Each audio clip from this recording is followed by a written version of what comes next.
क्या बच्चियों का बुढ़ापा इसी दहलीज पर करवाओगे? ये सोचा है तुमने कि कितने पैसे खर्च होंगे इसमें? कम से कम 4-5 लाख रुपए लगेंगे।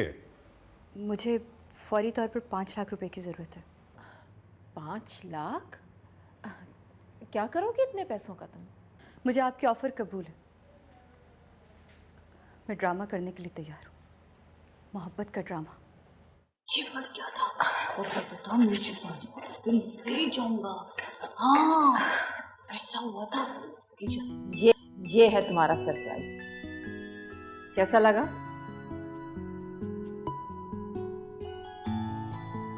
डैडी, आप आ गए। मेरी टीचर वापस आ गई। हमें बहुत मजा आया। अब वो मेरे साथ ही रहेंगी। आज हमने ढेर सारी गेम्स खेली। इतना इतना इतना मजा आया, इतना मजा मैं आपको बता नहीं सकती। इतना मजा आया। बेटा आप खेलो, मैं जरा फ्रेश होके आता हूँ। ओके।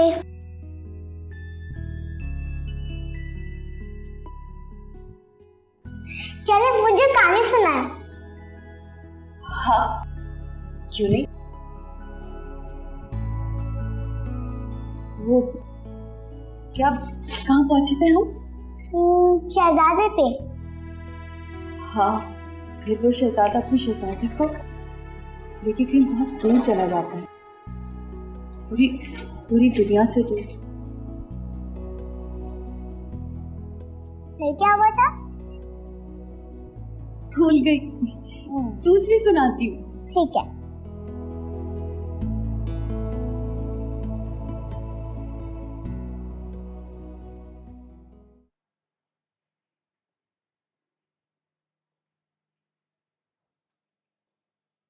गुड्डो, ये हया नहीं आई अभी तक? भैया बस अभी आती होगी। अस्सलाम वालेकुम अस्सलाम बेटा। वाह वाह, क्या बात है, आज बड़ी देर लगा दी। अब्बू, वो मेरी ना सैलरी बढ़ गई है, और आपको पता है उसके साथ साथ ड्यूटी आवर्स भी बढ़ गए। कितनी हो गई सैलरी? काफी हो गई अम्मा। ये पैसे। मगर ये पैसे ये कहां से आए? ये क्या है? अब्बू, जहाँ काम कर रही हूँ उनसे एडवांस लिए पूरे 5 लाख रुपए। अब करेंगे हम अपनी साइमा की शादी धूमधाम से। या अल्लाह, तेरा शुक्र है तूने मेरी बच्ची को सुरखरू कर दिया। सच सच बताओ, कहां से आए ये पैसे? किसने दिए हैं ये? बोलो, जवाब दो।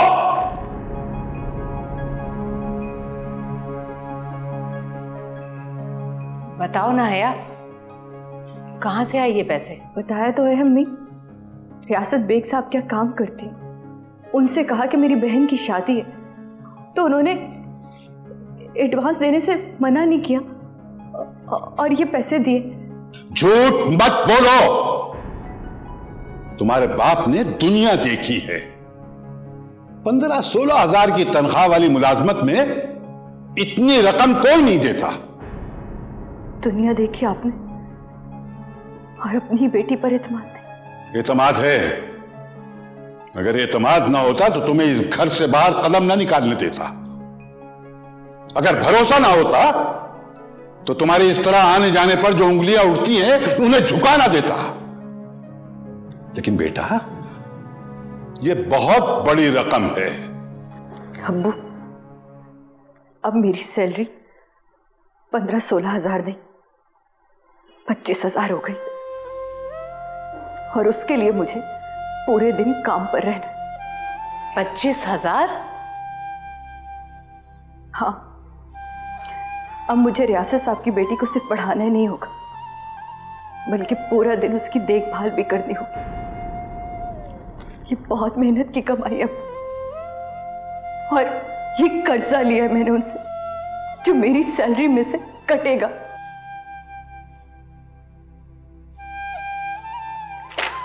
आप चाहे तो उसे बाहर फेंक सकते हैं, और मेरे बाहर जाने पर रोक भी सकते हैं मुझे, लेकिन याद रखिएगा, इस काम के लिए मैंने अपनी हस्ती मिटाई।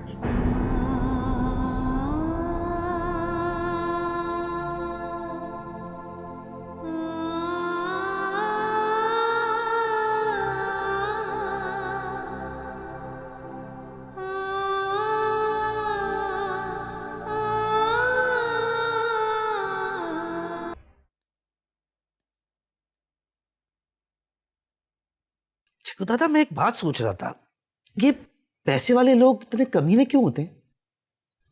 क्यों? तेरा क्या बिगाड़ दिया पैसे वालों ने? नहीं, मेरा क्या करना है, मेरा तो इनसे कोई वास्ता ही नहीं है। तो फिर क्यों कह रहा है? जग्गू दादा मैं देख रहा था कि ये अपने सगे रिश्तेदारों के भी नहीं होते। अपने सेठ को देख लो, अपनी बीवी को डराने के लिए कितना पैसा खर्च कर रहा है, क्यों? क्या है तो ठीक रहा है। ये पैसे वाले वाकई बड़ी कुत्ती चीज होते हैं। खैर जग्गू दादा को क्या, उसे अपने पैसों से वास्ता है और बस।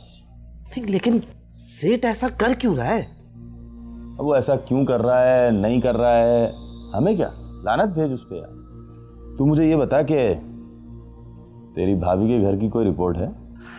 हाँ है ना, खबरें ही खबरें, उस घर में शादी होने वाली है। क्या शादी हो रही? किसकी? नहीं ये तो नहीं पता, लेकिन इतना पता है कि अगले हफ्ते उस घर में शादी है। शादी है?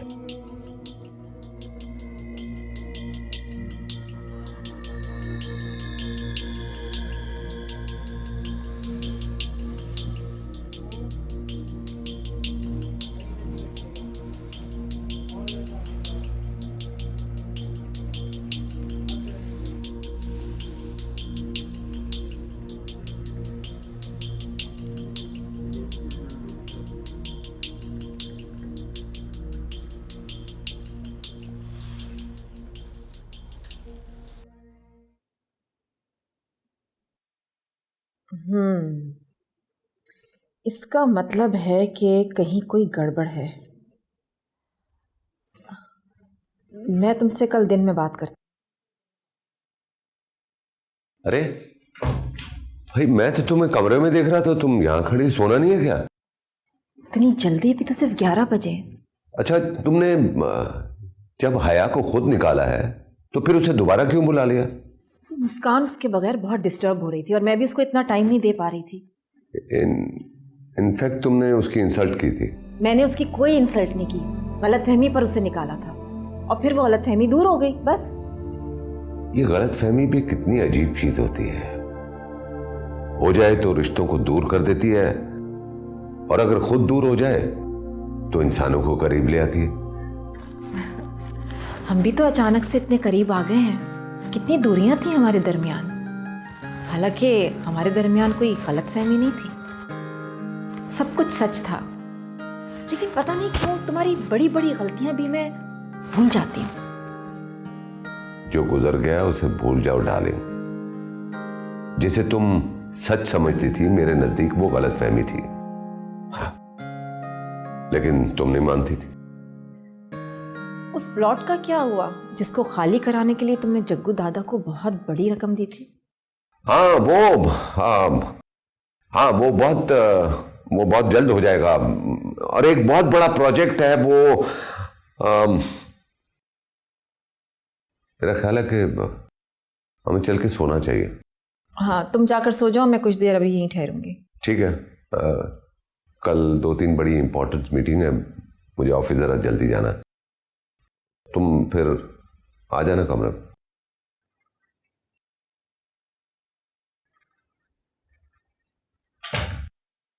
इस मोहब्बत भरे अंदाज के पीछे जरूर कोई नया तूफान करवटें ले रहा है। तुम मुझे इतनी आसानी से बेवकूफ नहीं बना सकते रियासत बेग।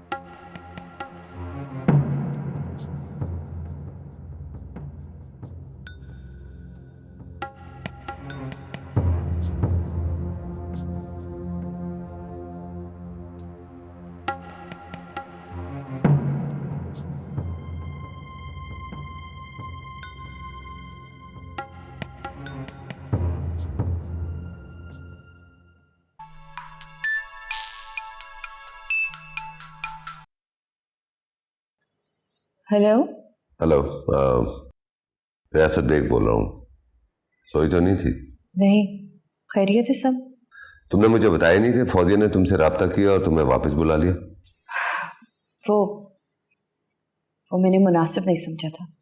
क्यों? हाँ, वो पिछली बार जो गलतफहमी पैदा हो गई थी ना उनके दिल में, इसलिए मैं नहीं चाहती कि अब कोई मसला हो। कोशिश तो तुम कर रही हो हया, लेकिन बात बना नहीं पा रही हो। ऐसी कोई बात ही नहीं है अब। अच्छा छोड़ो, मैं तुम्हें कोई ऑफर की थी। मैंने सोचने का कहा था, मैं अभी कोई फैसला नहीं कर पाई। हाँ, लगता है तुम्हें मुझ पर भरोसा नहीं है, एतबार नहीं करती हो मुझ पर। अच्छा, तुम कल मेरे ऑफिस आ सकती हो? हम लंच इकट्ठे करेंगे। कैसे? अब दिन में तो मैं आपके घर पे हुआ करूंगी। क्या मतलब? आपको बताया नहीं बेगम साहिबा ने, दोपहर से शाम तक मैं घर पे रहूंगी मुस्कान के साथ। Okay, interesting. तो ठीक है, फिर शाम को मिलते हैं, डिनर साथ करेंगे। ओके। ओके। तुम अभी तक सोई नहीं? तुम तो कह रहे थे कि मैं सोने जा रहा हूँ, मुझे नींद आ रही है।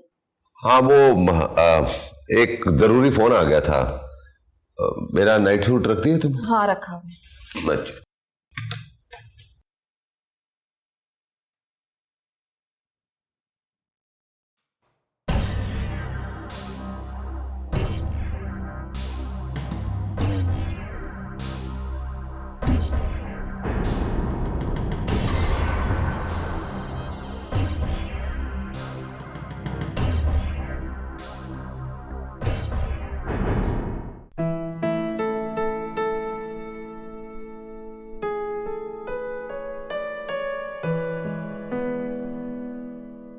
है बेटी? जी अब्बू। बेटा, आई एम सॉरी, मैंने गुस्से में तुमसे बड़े सख्त लहजे में बात कर ली। कैसी बातें करें अब्बू? मुझे आपका गुस्सा, आपकी डांट कुछ भी बुरा नहीं लगता। अगर वालिदैन अपने बच्चों के हर कदम पर इसी तरह नजर रखे ना, तो उनका कोई भी कदम कभी भी गलत नहीं होगा। ठीक कह रही हो बेटा, ये माँ बाप ही तो होते हैं कि जो अपनी औलाद के हर कदम पे नजर रखते हैं। अच्छा खैर बेटा, ये पैसे तुम रख लो। क्यों? तुम्हारे पास महफूज रहेंगे ना बेटा। अब तमाम इखराजात तुम करोगे और हिसाब किताब भी तुम ही रखोगे। लेकिन अब्बू वो बेटा, मैंने तुमसे कहा था ना कि मैं तुम्हें बेटी नहीं बल्कि बेटा समझता हूं। बहरहाल अब सारे मामला तुम ही संभालो। ठीक है अब्बू। हया बाजी, अब्बू आइए नाश्ता कर लीजिए। आपने नाश्ता नहीं किया अब्बू? नहीं बेटा, अभी नहीं किया। तब चलिए, मैं आती हूँ। अच्छा जी, मैं साइमा बाजी और उज़मा को जगा लेती हूँ ताकि वो नाश्ता कर लें। हाँ, उन्हें बुलाओ। अच्छा बेटा, आ जाओ तुम।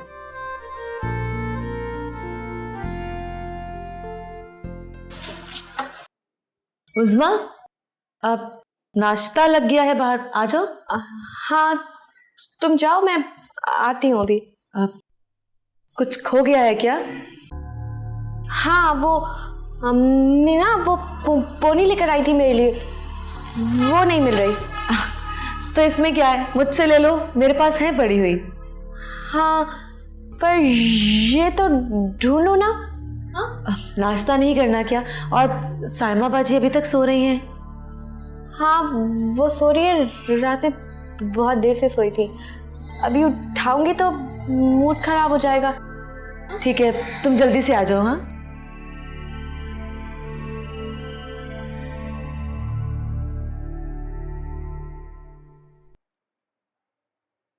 रात को चने भिगोकर रख दिए थे, सुबह नाश्ते में चनों का सालन बहुत मजे का लगता है। हाँ, लेकिन मैं ऑमलेट लूंगी, मैं बना लेती हूँ। अच्छा, आप रहने दें, मैं बनाती हूँ ऑमलेट, रुक जाए। अरे, तुमने इतना सब कुछ कर लिया, मैं ऑमलेट बना लूंगी भाई शकीला। अरे रुक जाए ना हया बाजी, मैं हूं ना आपके नाश्ता बनाने के लिए। आप एक काम करें, आप बाहर जाके बैठे बस। तो अच्छा, अब मैं अपने घर में अपने किचन में कोई काम भी नहीं कर सकती हूँ? जी नहीं, नाश्ता बनाने की जिम्मेदारी मेरी है। आप बाहर जाएं और एक काम करें, वो ये कि ये जो ट्रे है ना, ये आप ले जाएं, अब्बू के लिए वो इंतजार कर रहे होंगे। ये मैं बनाती हूँ आपके लिए। ओके, अच्छा सा ऑमलेट जरा हरी मिर्चों के साथ। Okay, done.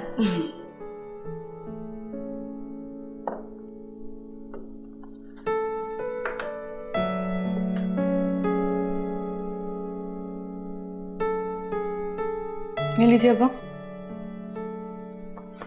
बेटा ये बाकी लोग नहीं उठे अभी तक। साइमा तो सो रही होगी अब्बू। और उस्मा, शकीला, उस्मा को उठाया? जी आ रही है अभी। आ रही है अब्बा, मैं अम्मी को बुला के लाती। हाँ बैठो बेटा, गुड्डो गई हुई है। इतनी सुबह सुबह खैरियत? सुनार क्या गई है ना, वो जेवरात का डिजाइन फाइनल करना है। ये लीजिए हयाबा जी आपका ऑमलेट। मेरे ही ऑमलेट बना दिया तुमने? मैंने तो अंडे का कहा था। कितना अच्छा लग रहा है तुम दोनों को यूं शीरो शक्कर देखकर। बाहम शीरो शक्कर। हाँ बाहम शीरो शक्कर। अच्छा बेटा, अब तुम लोग भी तैयारी कर लो ना, शादी में 2-4 दिन ही तो रह गए।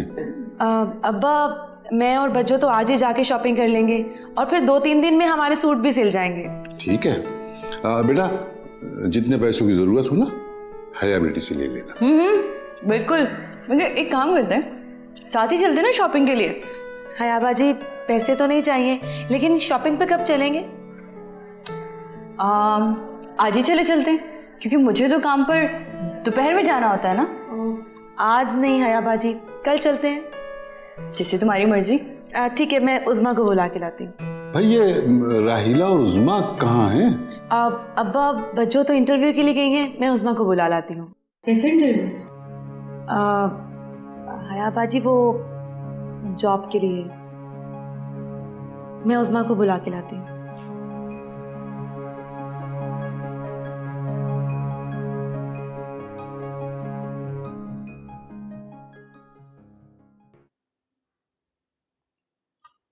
अदनान जी तुम्हें पता है जहाँ जेब आ रहा है? क्या वाकई? मैंने उसे फोन किया था, तो किसी टाइम पे पहुंच जाएगा। शादी अटेंड करके 2 दिन बाद चला जाएगा। मैं तो कहती हूँ भाभी इस बार घेर ही लें जहाँ जेब को, कोई अच्छी सी लड़की देख के उसे भी बांध दें शादी की जंजीर में।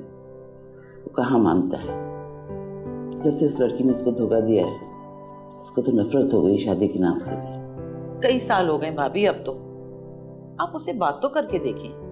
जब भी मैं फोन पे शादी की बात करती हूँ ना, वो साफ इनकार कर देता है कि मुझे किसी से शादी नहीं करनी। कितने जिंदा दिल होते थे ना भाईजान, हंसना खेलना गाना सब कुछ बदल गया उनकी जिंदगी।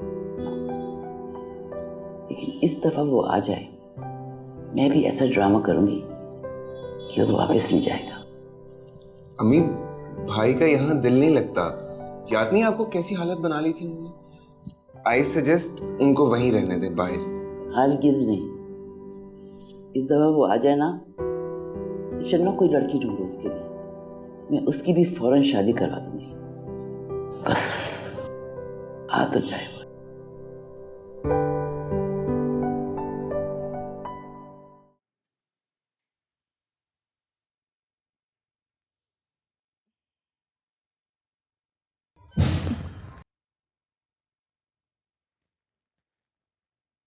तुम यहाँ क्या कर रही हो? वो साइमा बाजी मैं उज़मा को उठाने आई थी, आप भी आ जाइए, नाश्ता कर लीजिए। तुम्हें मैंने कितनी बार मना किया कि मेरे कमरे में मत आया करो। एक बार बात समझ नहीं आती तुम्हें? आइंदा मेरे कमरे में आते हुए एहतियात बरतना, और अगर मैं कमरे में ना हूं तो सोचना भी मत, समझी तुम? सॉरी साइमा बाजी। अब खड़ी खड़ी मेरा मुंह क्या देख रही हो? निकलो यहाँ से। चलो, सुनाई नहीं देता तुम्हें, चलो निकलो।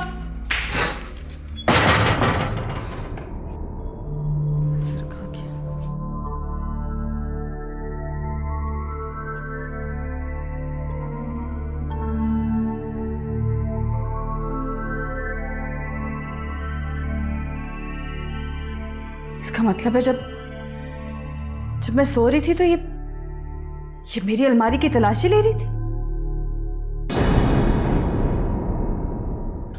क्या? 1 लाख रुपया कम है?